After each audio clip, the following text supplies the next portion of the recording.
আমরা চললাম আজকে সিমলার সাইট সিন দেখতে। সবাই চেপে গেছে গাড়িতে, এখন আমি আর বোন লাস্ট আছি। টিফিন করে নিয়ে এবার বেরোচ্ছি। দুই বোনে মিলে চললাম, ভালোই আনন্দ করছি। হ্যাঁ, ঠান্ডা সেরকম ঠান্ডা নেই। না, ঠান্ডা সেরকম নেই।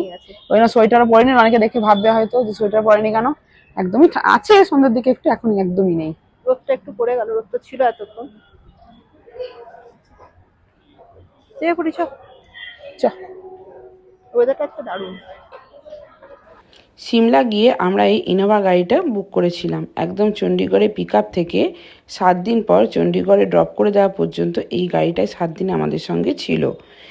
ইনোভা গাড়ি, তার সাথে হিমাচলের রাস্তাও ভীষণ ভালো, সেই জন্য এত ঘন্টা ধরে যে আমরা জার্নি করেছি আমরা কিন্তু একটুও ফিল করতে পারিনি। বাচ্চাদেরও কিন্তু কোনো কষ্ট হয়নি, ড্রাইভারের ব্যবহারও ছিল কিন্তু খুবই ভালো।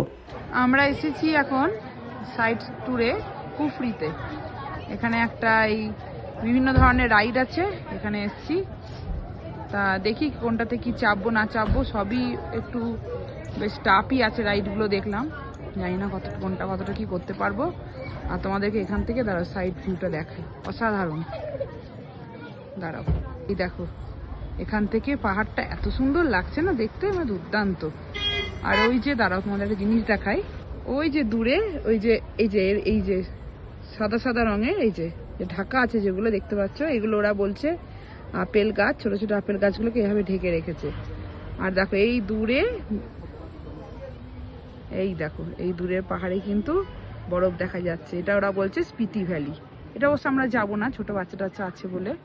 এটা এখন আমরা কুফরিতে এসেছি। এই যে তার আমরা দুর্দান্ত এই দৃশ্য হয়তো আমি ক্যামেরা বন্দি করেছি, কিন্তু এই নিজের চোখে না দেখলে বলে বোঝানো যাবে না। দারুণ।